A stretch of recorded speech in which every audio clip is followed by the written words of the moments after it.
Hello दोस्तों, मैं आपका दोस्त जीत आयुर्वेदा से।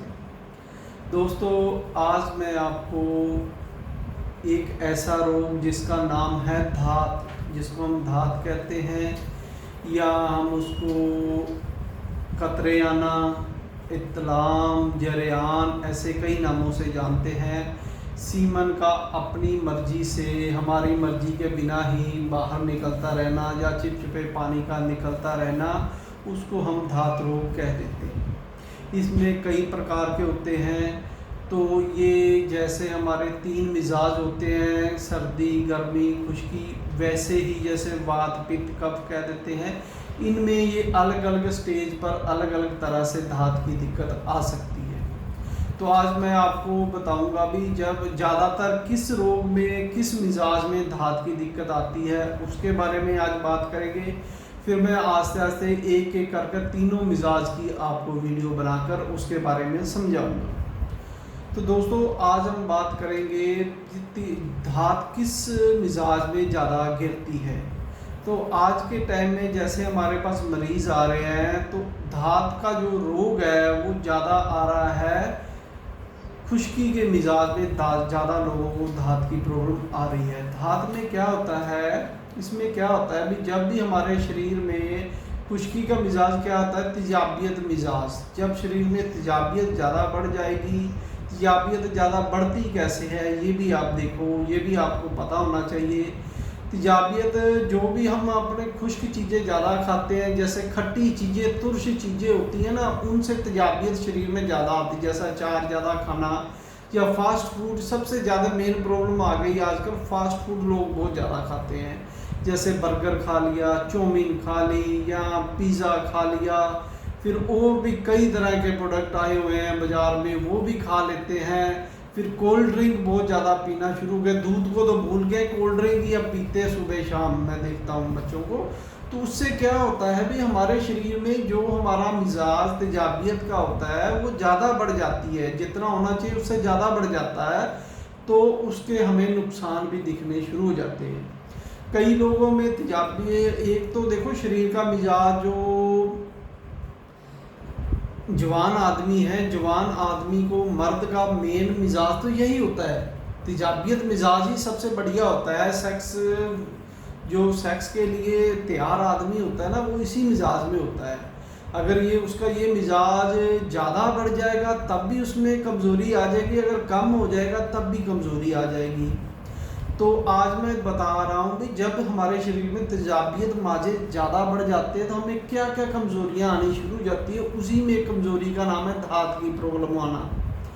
देखो, जब हमारे शरीर में कमज़ोरी आनी शुरू होती है तो क्या होता है भी, इसके ये खुश्की के कारण कमज़ोरी आती है तो हमारा शरीर सिकुड़ना शुरू कर देता है, हमारे शरीर में दुबलापन आना शुरू हो जाता है, हमारा शरीर पतला होना शुरू हो जाता है। आपने देखा होगा कि जो जिनको भी धात की प्रॉब्लम ज़्यादा है या चिपचिपे पानी की प्रॉब्लम ज़्यादा है कई सालों से, उनका शरीर पतला हो जाता है, दुबला हो जाता है, आंखें कमज़ोर हो जाती हैं, दिमाग कमज़ोर हो जाता है और खाया पिया उनको लगता नहीं है। वो कहते हैं हम बहुत खाते पीते, हमें लगता नहीं है। यही कारण होता है भी जिसके कारण उनको खाया पिया भी नहीं लगता है, क्योंकि उनका मिजाज तेजाबियत में ज़्यादा बढ़ गया है। तीसरा होता है ज़्यादा मास्टरबेशन करने से उन्होंने और ज़्यादा उसको बढ़ा देते हैं। तो जिन्होंने ज़्यादा मास्टरबेशन किया होता है उनको भी ये मिजाज आ जाता है, और जो ज़्यादा तुर्श चीज़ें खाते हैं उनको भी दिक्कत आ जाती है।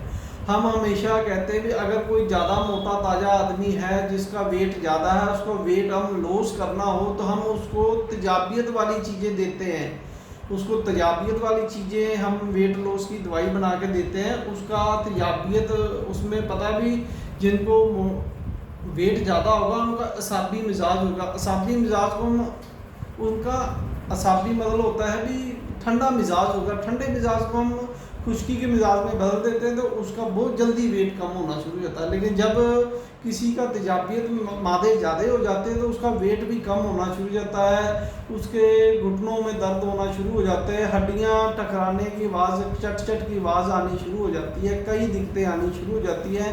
पेट सारा कमज़ोर हो जाता है, उसका डाइजेस्ट सिस्टम नहीं सही से काम करता। तो क्या होता है, तो जब वो देखता है भी अगर वो किसी से फ़ोन पर बात करेगा तब भी उसको चिपचिपे पानी की दिक्कत आनी शुरू हो जाएगी। जब वो शाम को या जब भी वो लैट्रिन करने बैठेगा तब भी वो उनकी शिकायत होती है, हमारे लैट्रिन करते समय पेशाब वाली जगह से कई बार चिपचिपा पानी निकलता है, या पेशाब करने से पहले जब बाद में ये क्यों निकलता है। देखो, जब शरीर में तेजाबियत ज़्यादा बढ़ गई है तो वो क्या करेगी, वो उसको फिर शरीर है बाहर निकालेगा। बाहर निकालने का तरीका है कि वो खून में चला जाता है, खून से फिल्टर गुर्दों में जाता है, गुर्दों से फिल्टर होकर फिर वो मसाने में चला जाता है, मसाने से फिर आगे वो हमारे यूरिन हमारे पेनिस से बाहर निकल जाता है। इसमें क्या होता है भी जब भी तेजाबियत मादे बाहर निकलते हैं, शरीर में परमात्मा की तरफ से कुछ ग्लैंड ऐसे लगे हुए हैं जो तेजाबियत के कारण जो हमारे पेनिस में या जहाँ भी कोई नुकसान होना है उसको रोकने के लिए एक तरह का तरल पदार्थ निकालना शुरू कर देते हैं। वैसे तो वो निकलता ही है, जब हमारा सीमन निकलता है उससे पहले वो तरल पदार्थ निकलता है, ताकि जो सीमन में हमारे स्पर्म होते हैं वो तेजाबियत, जब हम पेशाब करते हैं तो वहाँ तेजाबियत थोड़ी बहुत ही होती है तो उसको ख़त्म करने के लिए वो निकलते हैं। लेकिन जब हमारे शरीर में ज़्यादा तेजाबियत हो जाती है, जब हम पेशाब करते हैं तो उससे पहले भी वो मादा निकल जाता है, चिपचिपा पदार्थ, और उसके बाद भी, तो उससे क्या वो निकलता रहता है। तो हमें ऐसा महसूस होता है हमारे शरीर में से वीर्य निकल रहा है, तो वो एक चिपचिपा गाढ़े पदार्थ सा होता है, उससे भी हमारे शरीर में कमज़ोरी आती है। क्योंकि वो होता है जब हमारा सीमन निकलना होता है उसको उसके साथ मिलकर वो बाहर निकलता है, जिससे हमारे सीमन भी सही रह जाता है, और हमारी जो उसको रोकने की ताकत है ना, सीमन को अंदर रोक के रखने की ताकत भी उसमें होती है, जिससे अगर वो अपने आप ही फटाफट निकलना शुरू करता रहेगा तो सीमन को रास्ता मिल जाता है, सीमन को रास्ता मिले तो फटाफट बाहर निकलना शुरू कर जाता है। इसके कारण हमें शीघ्र पतन या टाइमिंग की दिक्कत शुरू हो जाती है, हमारा जो सीमन है वो फटाफट निकलना शुरू हो जाता है क्योंकि उसको रास्ता मिल गया। लेकिन पहले क्या होता था, वो काफ़ी टाइम लगने के बाद वो जब सीमन पीछे से पूरा शरीर गर्म हो जाता था, गर्म होने के कारण जो हाँ स्पर्म होते हैं वो थोड़े बहुत वहाँ तक गर्मी पहुँचती थी, तो फिर वो आगे आते थे, आगे आने के बाद फिर उसमें से ये सारा फ्लूइड मिलता था, वो एक तरल पदार्थ बन जाता था, फिर जाके सीमन बाहर निकलता। इसमें काफ़ी टाइम लग जाता था और जो सेक्स करते थे उनको पूरा आनंद आता था। लेकिन जब ये कतरे पहले ही आने शुरू हो जाते हैं, तो जब थोड़ा सा ही आप तो सेक्स के बारे में सोचते हैं या सेक्स के बारे में फ़ोन पर बात करते हैं या कोई फिल्म देखते हैं, तो वो सीमन को पहले ही रास्ता मिला होता है, वो निकलने के लिए पहले शरीर में पहले गर्मी ज़्यादा हो जाती है तो वो निकलने के लिए तैयार हो जाता है और बाहर निकल जाता है। इसी के कारण हमें दांत की प्रॉब्लम हो जाती है, इसी से हमारे ये जो शरीर में कमज़ोरी भी आती है। कमज़ोरी किस कारण आती है, जो मिजाज बढ़ गया है, जो खुश्की का मिजाज ज़्यादा, उसके कारण हमारे शरीर में कमज़ोरी ज़्यादा आनी शुरू हो जाती है। इसके कारण जो हमारे मैंने पहले बताया, जो हमारे शरीर के अंग वो सिकुड़ने शुरू हो जाते हैं, जो हमारे पेनिस का साइज़ है वो भी पहले से कम होता होता पीछे की तरफ सिकुड़ जाता है, क्योंकि उसमें खून का प्रेशर कम हो जाता है। क्योंकि जो मैंने हमेशा बताया, खुश्की का मिजाज चीज़ों को कम कर देता है, सुपेट देता है, तो इसी के कारण ये दिक्कतें हमारे शरीर में आ जाती है। दूसरा, इस मिजाज के कारण जब किसी का सीमन ज़्यादा निकलता रहता है, उसको ये लगता है भी शायद मेरे इसके कारण ये हो गया वो हो गया, वो डिप्रेशन में चला जाता है, उसको रात को नींद कम आनी शुरू हो जाती है, दिमाग तेज़ी से सारी रात उसका दिमाग काम करता रहता है, क्योंकि मिजाज तेजाबियत हो गया है। तेजाबियत मिजाज में दिमाग में नींद कम हो जाएगी और वो तेज़ी से चल के दिमाग में सुस्ती आ जाएगी, थोड़ी वो कम काम करेगा, तहलील में आ जाएगा, तो हमारी ये दिक्कतें भी आनी शुरू हो जाएगी। उससे हमारा डिप्रेशन हो जाएगा, कई तरह के ख्यालात आने शुरू हो जाएंगे, चिड़चिड़ापन आ जाएगा, किसी पर यकीन नहीं करेंगे, तो सोचेंगे बहुत ज़्यादा और हमसे काम बहुत कम होगा। तो ये तो आपको समझ आ गया कि जब हमारे शरीर में खुश्की का मिजाज ज़्यादा बढ़ जाता है तो हमें खतरे आने शुरू हो जाते हैं, या वीर्य भी बाहर निकलना शुरू हो जाता है, सेक्सुअल वीकनेस भी आनी शुरू हो जाती है। अब इसको ठीक कैसे करना है? देखो, जो हमारा ये खुश्की का मिजाज है, हम इसको आगे ले जाते हैं, इसको हम थोड़ा सा गर्मी में ले जाएंगे तो इसको आगे बढ़ा देते हैं। तो ये जो चीज़ें हैं, जो उनसे हमारा जो मादा निकल रहा है उसको कम नहीं करते हैं, उसको आगे ले जाते हैं। तो जो मिजाज हमने जो चीज़ें ज़्यादा खुश्क खानी शुरू की है ना, उसको कम कर दो, उनको छोड़ दो। जो आप फास्ट फूड खाते हो उनको कम करो, क्योंकि जब तक आप परहेज नहीं रखोगे तो दवाई भी आप पर काम नहीं करेगी। परहेज बहुत ज़रूरी है। तो परहेज क्या होता है भी, आपने जितनी भी तुर्श या खट्टी चीज़ें हैं, फास्ट फूड है, वो सारा बंद कर देना है। तो आपने थोड़ी गर्म तर चीज़ें खानी है, शरीर में थोड़ी गर्मी वाली चीज़ें खानी है। तो उसके लिए हमने नुस्खा बनाया हुआ है, वो मैं अगली वीडियो में भी बता दूंगा। इसके लिए हमने ये दांत रोग के लिए कुछ कैप्सूल बनाए हुए हैं इस प्रकार से। ये इतने की कैप्सूल है, आपने खाने हैं और आपकी दांत की प्रॉब्लम समझो ख़त्म हो जाएगी। और कईयों की हमने कई कई साल पुरानी दांत की प्रॉब्लम ठीक कर दी है ये कुछ ही कैप्सूल खाने से। इससे क्या होता है, इसमें हम दो तरह की दवाई देते हैं, एक तरह का हम पाउडर देते हैं, एक तरह हम कैप्सूल देते हैं। इससे आपका मिजाज भी चेंज हो जाता है और आपकी जो गर्मी जो खुश्की का मिजाज है आगे जाके गर्मी में आ जाता है, गर्मी के आगे फिर हम एक दवाई और साथ में देते हैं, फिर वहीं सही रह जाता है और आपका ये जो खुश्की ज़्यादा है वो सही लेवल में आ जाती है और आपकी जो दांत की प्रॉब्लम वो रुक जाती है। इस मिजाज का यही इलाज है। चाहे आप इसके लिए हम कई देखते हैं भी, कई हमारे पास ये कह देते हैं वैद्य जी मेरे को दांत की प्रॉब्लम है, मेरे को सेक्स की वीकनेस है, मेरे को ऐसी दवाई दे दो जिससे मेरी सेक्स पावर भी काफ़ी बढ़ जाए और मेरी दांत भी रुक जाए। तो देखो, पहले तो आपको इसीलिए मैंने इतना समझाया है भी ये कारण क्या होता है भी, जो भी हम सेक्स पावर की दवाइयाँ देते हैं बढ़ाने की, वो खुश्की होती है, क्योंकि मिजाज जिनका खुश्क होगा उनमें सेक्स पावर बनी रहेगी।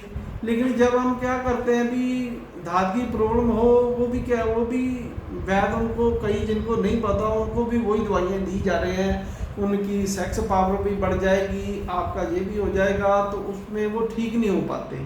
थोड़ा बहुत फर्क पड़ता है, कुछ दिन के बाद फिर वही दिक्कत आनी शुरू हो जाती है। मेन पर्पस ये होता है भी, अगर आपने चिपचिपे पानी की दिक्कत है, दांत की दिक्कत है, इसकी दवाई अलग होती है, सेक्स पावर को बढ़ाने की दवाई अलग होती है। ये आपको समझना पड़ेगा, तभी आपका फायदा होगा। अगर मिजाज आपका ठंडा होगा तो हम सेक्स पावर बढ़ाने की दवाई देंगे तो आपको चाहे दांत की भी प्रॉब्लम हो तो ठीक हो जाएगी। लेकिन अगर आपका मिजाज खुश्की का है तो फिर भी हम खुश्की की और दवाई देंगे तो आप ठीक नहीं होगे, उससे आपका और नुकसान होगा। इस बात को समझ कर अगर आप कोई दवाई लेते हैं या खाते हैं, दवाई आप उनसे लो जो हर एक मिजाज को अच्छी तरह जानता हो, नब्ज देखना जिसको आता हो, या जो अच्छा वैद्य हो, क्योंकि वही आपको सही बताएगा। दूसरे जो यूट्यूब पर आप कोई तरह के नुस्खे दिए हुए हैं, वो ये भी डाल लो, ये भी खा लो, ये भी खा लो, उनको ये भी नहीं पता इस मिजाज में ये खाना है कि नहीं। किसी का मिजाज खुश्क है, उसको और खुश्क चीज़ें खवाई जा रहे हैं तो उसको और दिक्कत आ जाएगी। किसी का मिजाज ठंडा है, उसको और ठंडी चीज़ें खिलाएंगे तो उसको भी दिक्कत आएगी। अगर हमें इलाज यही होता है भी, खुश्की को जो खुश्की है उसको तरी में बदलो और गर्मी को उसको सर्दी में बदलो। ऐसे इनको बदलेंगे तो शरीर भी ठीक रहेगा, सेक्स पावर भी ठीक रहेगी और भी आपको कोई भी रोग नहीं लगेगा। तो दोस्तों, इसके लिए मैंने पहले बताया था, ये तीन तरह की हम दवाई देते हैं जिसको खाने से दांत रोग आपका झड़ से भाग जाता है। और 3 रोगों में दांत रोग होता है, तीनों रोग वात पित्त कफ में। तो वैसे ही हम आदमी का पेशाब देखकर भी बता देते हैं, उसकी आंखें देखकर भी पता लग जाता है, उसका जीभ का कलर देखकर भी पता लग जाता है। तो इन सभी से अगर कोई हमारे पास बैठा होता है तो उसकी सबसे अच्छा तरीका होता है उसकी नब्ज़ देख के हमें पता लग जाता है। तो इसी प्रकार से आप अपनी पूरी जांच करवाकर किसी को अपना पूरा पता और अपने शरीर के बारे में बताकर दवाई लो तो आप ठीक हो जाओगे। ये कोई बड़ा मसला नहीं है, लेकिन कईयों को मैंने देखा है 5-5, 6-6 साल से, 7-7, 8-8 साल से उनको दांत की दिक्कत है। वो कह रहे हैं हमने हर वैद्य से दवाई लेकर देख ली, हमें कोई फ़ायदा नहीं हो रहा। वो साथ में कई तरह की तो दवाई खा रहे हैं तो उनको परहेज वो नहीं करते तो फिर उनको दिक्कत आती है। तो दोस्तों मैंने तकरीबन आपको आज सिर्फ एक ही टॉपिक पर बताया भी, अगर किसी को खुश्की का मिजाज ज़्यादा बढ़ता है तो उसको कतरे आने शुरू हो जाते हैं, चिपचिपा पानी आना शुरू हो जाता है, धात की दिक्कत भी शुरू हो जाती है, शरीर भी कमज़ोर हो जाता है, पेनिस का साइज भी कम हो जाता है। इन चीज़ों को आपने देखना है और अपना इलाज सही से करना है। अगर किसी भी आपके पास कोई अच्छा वैद्य हो उसको सही सलाह बताकर उससे अच्छी दवाई खाओ तो ठीक हो जाएगी। अगर किसी के पास अच्छे संपर्क में वैद्य नहीं मिलता है तो वो मेरे से बात कर सकते हैं। मेरा नंबर पर मैं डिस्क्रिप्शन में अपना नंबर दे दूंगा, उस पर आप व्हाट्सएप पर बात करके अपनी सारी दिक्कत बता सकते हैं। और जैसे मैं कहूँगा अपने सिर पेशाब का रंग आपने मेरे को फ़ोटो भेजनी है, अपने जो जीभ की फ़ोटो भेजनी है और जो मैं पूछूंगा वो बता देना है, तो आपका सही से मिजाज देखकर मैं आपको दवाई दे दूंगा और आप ठीक हो जाएंगे। या जहाँ भी आपको अच्छा वैद्य मिले उनसे आप दवाई लेकर ठीक हो सकते हो, इसमें घबराने की कोई भी दिक्कत नहीं है। तो धन्यवाद दोस्तों मेरी वीडियो देखने के लिए।